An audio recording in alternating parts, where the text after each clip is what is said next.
Hello friends, good morning and I welcome you all in my channel HS preparation with Pradeep. और friends, आज मैं थोड़ा leak से हटके एक नया टॉपिक आपके सामने लेके आया हूँ and it is for those friends who are preparing for bank examinations और जो डिपार्टमेंट में है, मतलब बैंक्स में जॉब कर रहे हैं और उनके लिए जो अगर प्रमोशन के लिए क्लरिकल से ऑफिसर्स ग्रेड के लिए प्रमोशन के लिए एग्ज़ाम्स दे रहे हैं, तो this topic is for all of them. तो फ्रेंड्स, आज जो मैं डिस्कस करूंगा इसमें जो फ्रेंड्स गवर्नमेंट स्कीम है और इसमें पढ़ूंगा फ्रेंड्स जो prime minister employment generation programme PMEGP scheme. और friends, there are lot of questions sometimes being asked from this scheme, चाहे आपका क्लरिकल टू 1 है या 1 to 2 है या 2 to 3 स्किल है, इसमें जो है मैक्सिमम क्वेश्चंस जो है 1 or 2 question generally it comes every year. So my request to you, अगर आपको ये चैनल अच्छा लगता है या ये टॉपिक अच्छा लगता है तो प्लीज़ लाइक शेयर और सब्सक्राइब जरूर करें and let us start. Friends, this is PMEGP, that is prime minister employment generation programme.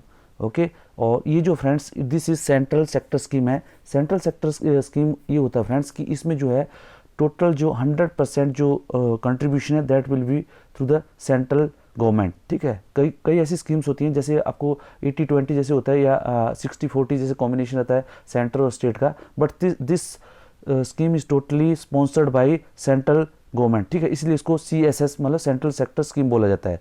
और इसको जो एडमिनिस्ट्रेट करता है, मतलब इसको जो मंत्रालय इसकी देखभाल करता है, इसको micro small and medium enterprises, जिसको MSME बोलते हैं, और मिनिस्ट्री है वो देखती है इसका फ्रेंड्स, और इम्प्लीमेंटेड बाई, और जो स्टेट लेवल में एजेंसी देखती है फ्रेंड्स दैट इज KBIC, जो Khadi village and industry commission बोलते हैं इसको। और जो सेंटर में जो नोडल एजेंसी है दैट इज MSME मिनिस्ट्री है। ठीक है, और उसके बाद फ्रेंड्स और नेशनल लेवल पे ये नोडल एजेंसी है, और स्टेट लेवल पे KBIC डायरेक्टरेट, और जो डिस्ट्रिक्ट इंडस्ट्री सेंटर्स होते हैं और बैंक्स होते हैं they look after this scheme. ठीक है, बैंक के थ्रू जो हम जो लोग बैंक जो इसको क्रेडिट्स देते हैं फ्रेंड्स। ओके, एंड इसकी जो एलिजिबिलिटी है फ्रेंड्स, जो एलिजिबिलिटी है मतलब कोई भी अगर अप्लाई करना चाहता है तो that should be age of 18 years. Okay friends, और उसके बाद there is no income ceiling, मतलब कोई ऐसा इनकम सीलिंग होनी नहीं चाहिए कि कोई किसकी इनकम कितनी है, ये सब नहीं है PMEGP में।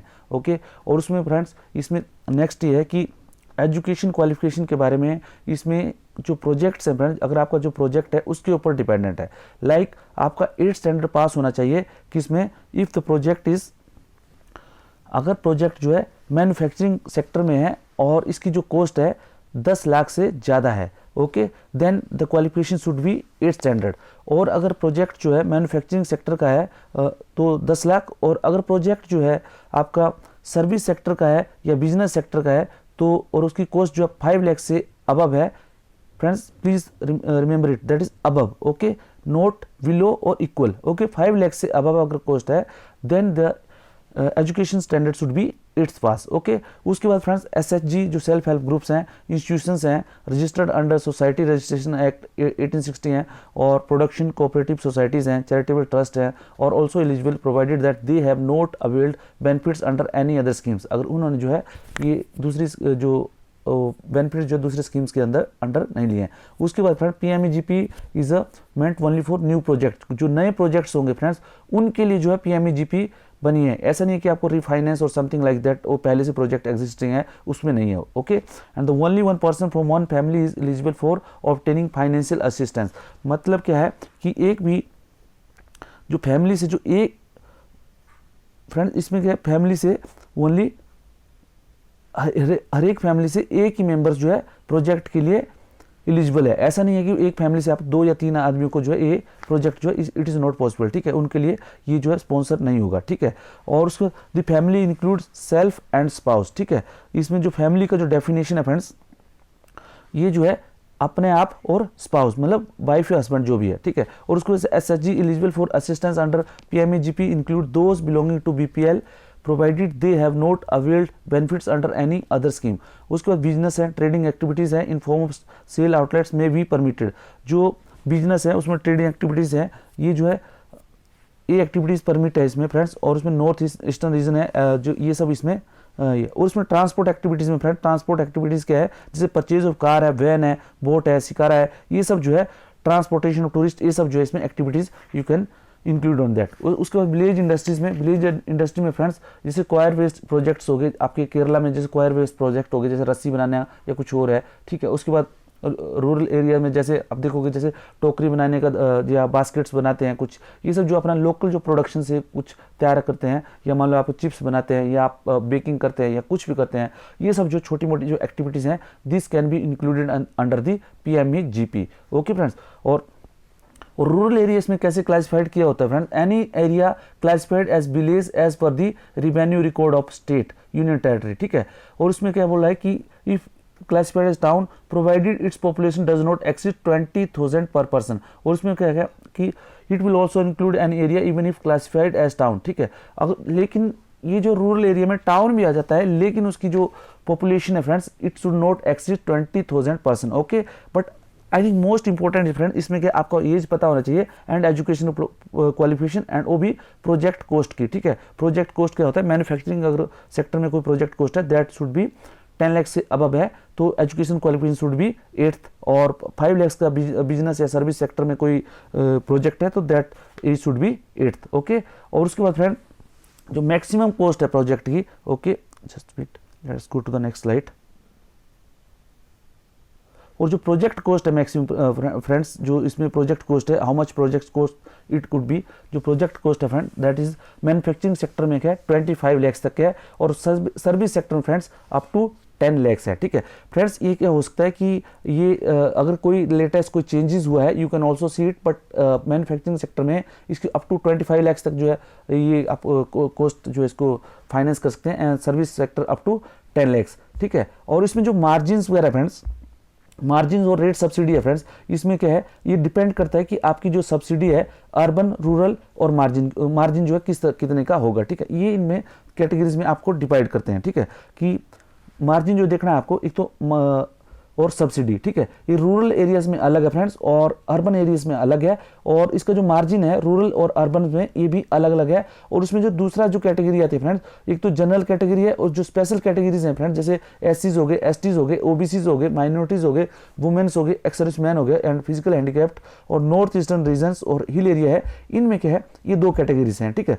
तो जनरल कैटेगरी में फ्रेंड्स इफ यू सी जो सब्सिडीज है अर्बन एरिया में सब्सिडी आती है, मतलब जो जितना प्रोजेक्ट कॉस्ट है उसकी जो सब्सिडी जो गवर्नमेंट देगी आपको 15% जो है उसको लोनी को सब्सिडी दी जाएगी, ठीक है। और रूरल एरिया में फ्रेंड्स इसकी जो जनरल कैटेगरी को 25% है। प्लीज फ्रेंड्स इनको जो है याद रखिएगा, ये जो है दिस टाइप ऑफ क्वेश्चन जो है ये जो पक्का यहाँ से मार्जिन से रिलेटेड आपको पक्का क्वेश्चन आता है। तो जनरल कैटेगरी का आपको पता होना चाहिए कि PMEGP में जो सब्सिडीज है जो अर्बन एरिया में दैट इज 15% और रूरल एरिया में 25%, और मार्जिन इसका कितना है 10%, ठीक है। मार्जिन कॉस्ट कितना 10%। और उसमें जो स्पेशल कैटेगरीज है फ्रेंड, स्पेशल कैटेगरीज में अर्बन एरियाज में ये उल्टा देख लेना फ्रेंड्स, आपने ये देखना है कि देखो अर्बन एरिया में फिर आपने देखना है कि अर्बन एरिया में 25% जो है ये हो गया स्पेशल कैटेगरी के लिए, ठीक है। ये उल्टा हो गया 25% के, और उसके बाद क्या है, और जो रूरल एरिया में जो स्पेशल कैटेगरीज है इसकी जो है 35%, ठीक है। तो आपको ये याद रखना है फ्रेंड्स 15, 25 और यहाँ पे 25 फिर कर देना, मतलब इसका उल्टा कर देना, और यहाँ पे जो है आपको इसको 10% बढ़ा के 35 कर देना। ओके, तो प्लीज ये जो है आपको याद रखना है, ठीक है। 25, 20 ऐसे ये ऐसे करके, ठीक है, एरो करो, इसको याद रखना है, ठीक है। अगर आप देखा जाए तो इसमें आपने देखा 10% मार्जिन है और इधर जो है 15%, सॉरी इधर 5% मार्जिन है, ठीक है। तो आप देखोगे ये इसको आपको प्लीज ये चार्ट को जो है आप याद थोड़ा सा याद रखिएगा।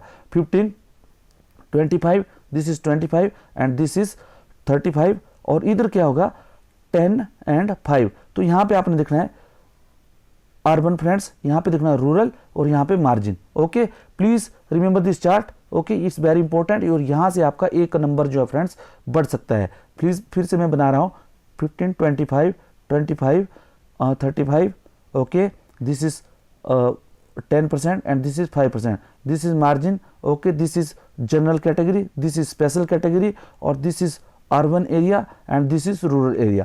Please make this chart and please ये जो है आपको ये 1 नंबर का क्वेश्चन यहाँ से definitely there are likely chance कि ये यहाँ से आए। ओके, इसके अलावा friends there are some conditions, जैसे आपको क्या है कि ट्रेनिंग्स जो है एंटरप्रेन्योरशिप डेवलपमेंट प्रोग्राम ईडीपी बोलते हैं, और इट माइट कम की ईडीपी क्या है, फुल फॉर्म में भी आ सकता है एंटरप्रेन्योरशिप डेवलपमेंट प्रोग्राम। जिसको भी आपने जो लोन ग्रांट करना है या जिसको प्रोजेक्ट ये सैंक्शन होगा उनको क्या है they will go for the training, ठीक है। वो ट्रेनिंग के कब जाएंगे, वो उसको जो डिसबर्समेंट है उससे पहले जाएंगे। बट जिन्होंने ट्रेनिंग ली है फ्रेंड्स 2 वीक्स की केवीआईसी या केवीआई थ्रू जो है या रेप्यूटेड ट्रेनिंग सेंटर के through, they will be exempted for undergoing EDP. Okay, तो friends I think this is not much of important, but ये है आपको कि इसका जो आपको मार्जिन कॉस्ट, एलिजिबिलिटीज और इसके बारे में थोड़ा सा आइडिया होना चाहिए। ओके, ट्रेनिंग जो है ये हो गया, ठीक है फ्रेंड्स। और then come the banking finance and claim of subsidy, ठीक है। जो बैंकिंग फाइनेंस है और जो क्लेम ऑफ सब्सिडीज है, how that will be done. जो फ्रेंड्स जो सब्सिडी आती है, क्या होता है कि उसमें सब्सिडी को आपको किस तरह रखना है, ठीक है। सब्सिडी को क्या friends, the bank will take their own credit decision on the basis of viability of each project, ठीक है। बैंक क्या करेगा 30 डेज के अंदर जो डिस्ट्रिक्ट डिस्ट्रिक्ट जो इंडस्ट्रियल सेंटर है, अगर वो जैसे प्रोजेक्ट हो जाएगा, ठीक है, DLTFC जिसको बोलते हैं, इसके द्वारा जो अगर रिकमेंड करते हैं तो उसकी जैसे DLTFC जो है इसको रिकमेंड करता है प्रोजेक्ट को, देन 30 डेज के अंदर तो bank has to decide its credits कि इसके क्रेडिट्स के बारे में इसको डिसीजन जो है लेना होगा बैंक को, ठीक है। और उसके बाद क्या है फ्रेंड, जो सब्सिडी आती है फ्रेंड्स, जब सब्सिडी आएगी उसका जो सब्सिडी जो है that will be in lock in period, ठीक है, और रहेगी TD में, ठीक है, टर्म डिपॉजिट में 3 इयर्स के लिए, ठीक है, at branch level on the name of the beneficiary once this subsidy is release, ठीक है। जैसे सब्सिडी रिलीज होती है फ्रेंड्स, ये क्या है 3 इयर्स के लिए आपका TD में रहेगा, ठीक है, टर्म डिपॉजिट में रहेगा, किसके लोनी के नाम पे, but it will be lock in period. Okay, और उसके बाद जो है project finance jointly by different banks finance institution are not eligible for subsidies, ठीक है। जो प्रोजेक्ट जो है ज्वाइंटली एंड अलग अलग जो बैंकों के द्वारा फाइनेंस किए जाते हैं, they are not eligible for subsidy. और उसको मैन्युफैक्चरिंग यूनिट्स है फ्रेंड्स, उसमें working capital friends component should not be than 40% of project cost and service sector, ठीक है। जो यूटिलाइजेशन है फ्रेंड्स, ठीक है, ये ये बता रहा हूं मैं, मैन्युफैक्चरिंग यूनिट के लिए working capital component should not be more then 40% of project cost, ठीक है। इसमें जो बैंक फाइनेंस है फ्रेंड, जो वर्किंग कैपिटल है, जो फाइनेंसिंग कर रहे हो, अगर वर्किंग कैपिटल पे आप कर रहे हो तो उसका जो कंपोनेंट है that should not be 40% of the project cost. And service sector में क्या वर्किंग कैपिटल है friends, that should not be more than 60% of the project cost. Okay, and after the release of the bank finance either partly or fully bank will submit margin money, ठीक है।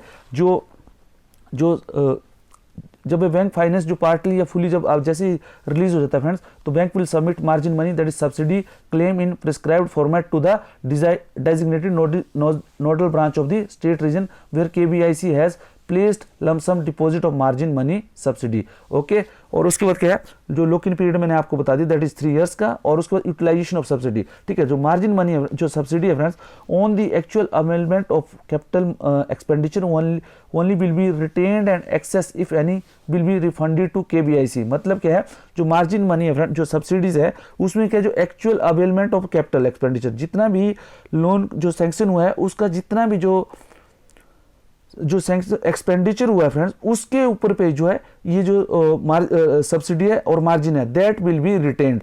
And अगर उससे ज्यादा पैसा होता है friends तो it will be refunded to KBIC। Okay, immediately after the project is ready for the commencement और प्रोडक्शन। अगर मान लो फ्रेंड्स जैसे आपको 30 लाख का आपने ग्रांट किया था और उसमें टोटल अगर कॉस्ट आता है जैसे 20 लाख का ही फाइनेंस हुआ, तो 20 लाख के ऊपर जो मैंने आपको बताया 25%, 15% और मार्जिन वाला उतना होगा, 30% पे नहीं होगा friends. Okay, and working capital component should be utilized in such a way that one point of stage it touches 100% limit of cash credit within the 3 years of lock-in period, ठीक है। जो ये जो CC की जो limit है friends, जो working capital component है, इट शुड बी यूटिलाइज इस तरह होना चाहिए कि 3 इयर्स में फ्रेंड्स इट शुड बी 100% जो है ये यूटिलाइज होना चाहिए, टच होना चाहिए, ठीक है। And not less than 75% utilisation of the sanction limit, ठीक है। ये आपको थोड़ा सा इसके बारे में नॉलेज होना चाहिए। ओके, और उसके बाद ये जो पार्टिसिपेशन इन इंटरनेशनल एग्जीबिशन, इसमें KBIC will organise participation of PMEGP units. जो KBIC है फ्रेंड्स, जो Khadi village and industry commission है, जो PMEGP की जो यूनिट्स होंगी फ्रेंड्स, आप देखे होंगे बहुत से SHG के या कहीं पे भी अगर इंटरनेशनल एग्जीबिशन लगते हैं, वहाँ पे जो है ये जो है वहाँ पे इनके लिए organise participation of PMEGP in unit international exhibition and select the units for same based on merit. ठीक है, तो उनकी यूनिट्स को ये जो है सिलेक्ट करेगा और ये maximum amount of 20 lakhs will be provided to meet the expenditure. ठीक है फ्रेंड्स, अगर इंटरनेशनल लेवल पे इनका एग्जीबिशन होता है friends, units if they are selected for that, तो उनको 20 lakhs रुपीज जो है उनको उनके एक्सपेंडिचर को मीट करने के लिए ये जो है इनको अमाउंट जो है 20 lakhs रुपए it could be given. Okay, और उसके बाद नेगेटिव लिस्ट कुछ एक्टिविटीज हैं फ्रेंड, जो कुछ ऐसी एक्टिविटीज हैं जिनको जो है जो नेगेटिव लिस्ट में है। The following list of the activities will be in permitted under PMGP for setting up of the micro enterprise project. ठीक है, इसमें क्या फ्रेंड, ये जो कुछ एक्टिविटीज हैं ये जो PMEGP के थ्रू जो है ये जो नेगेटिव लिस्ट में इनमें जो है फाइनेंस नहीं किया जा सकता। That is meat processing, manufacturing of sale of intoxicant items like bidi, paan, cigar, cigarette etcetera, any hotel or dhaba or sales outlet serving liquor etcetera. ठीक है, ये यहाँ इनको जो है लोन ग्रांटेड, इनको जो फाइनेंस नहीं किया जा सकता friends, they are on the negative list. और cultivation of crops, plantation, horticulture, floriculture, animal husbandry, PC culture, ये सब जो है फ्रेंड्स एग्रीकल्चर प्राइमरी जो आपको प्रायोरिटी सेक्टर है उसमें दिया गया है। और उसको manufacturing of polythene carry bags of less than 20 microns, ये भी जो है फ्रेंड्स ये जो नेगेटिव लिस्ट में है। ठीक है, जो अगर कोई भी पॉलीथीन बैग्स की कोई मैन्युफैक्चरिंग यूनिट है और वो 20 माइक्रोन से नीचे थिकनेस का जो अगर प्रिपेयर करती है तो that will be on the negative list. ठीक है, and manufacture of containers made of recycled plastic for storing and any other item which causes environment problem. ठीक है, मतलब क्या है कि एनवायरमेंटल और ह्यूमन हेल्थ के लिए जो भी जो एक्टिविटीज हैं जो हार्म करती है friends, they are beyond the, they are put on the in the negative list. Okay, और उसके बाद फ्रेंड्स जो सेकंड लोन है friends with subsidy for upgradation of existing, अगर कोई PMEGP यूनिट है फ्रेंड्स और उसको अपग्रेड करना है फ्रेंड्स, उसको सेकंड लोन के लिए जो बूस्टर डोज बोलते हैं उसको जो है अपग्रेड करने के लिए भी ये एक प्रोजेक्ट है। ठीक है, तो उसमें प्रोजेक्ट कॉस्ट एंड सब्सिडी क्या है फ्रेंड्स, इसमें the maximum cost of project under manufacturing sector should be 1 crore। उसमें क्या है, अगर ऑलरेडी जो है फ्रेंड्स जिसको PMEGP के अंडर जो यूनिट है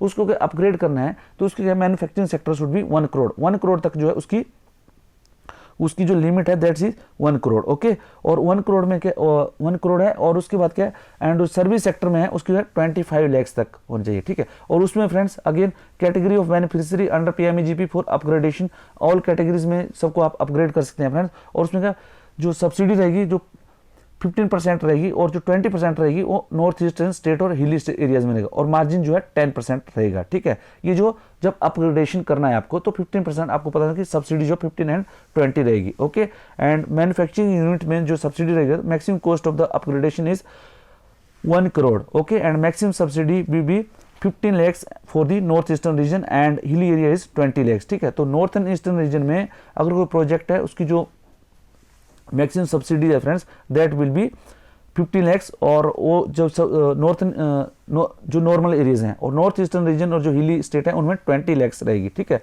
और जो सर्विस सेक्टर यूनिट्स है friends maximum cost of for the upgradation is 25 lakhs। Okay, तो दिस इज ऑल फ्रेंड्स। और उसमें जो फ्रेंड्स जो टर्म लोन कंपोनेंट है फ्रेंड्स ये सब जो है the construction of on building में be included and ceiling of construction should not be usually exceed 20% of the total sanction project. अगर फ्रेंड्स जैसे अगर आपका कोई जो इसमें जो फाइनेंस करना है और उसमें जो अगर बिल्डिंग भी कंस्ट्रक्ट करनी है तो बिल्डिंग का जो कॉस्ट है that should not come beyond 25% of the sanction project cost. Okay, और जो capital expenditure component including cost of the construction should be up to 60% of the total project cost. Okay, और friends जब जैसे ये finance और जैसे जो bank जो है ये रिलीज कर लेता है फाइनेंस रिलीज कर देगा तो bank will claim margin money subsidy, this subsidy received will be kept as term deposit received for 18 months without any interest. तो इसके जो सेकंड बूस्टर जैसी सेकंड डोज होती है फ्रेंड्स उसके बाद क्या उसकी जो सब्सिडीज है फ्रेंड्स ये जो बैंक जो है सब्सिडी क्लेम करेगा, और ये जो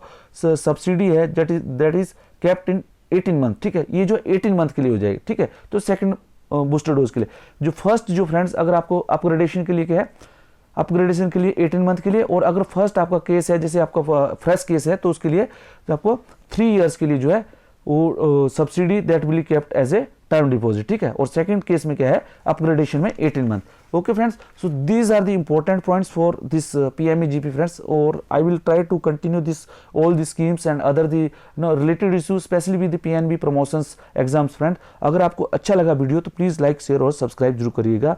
थैंक यू फ्रेंड्स।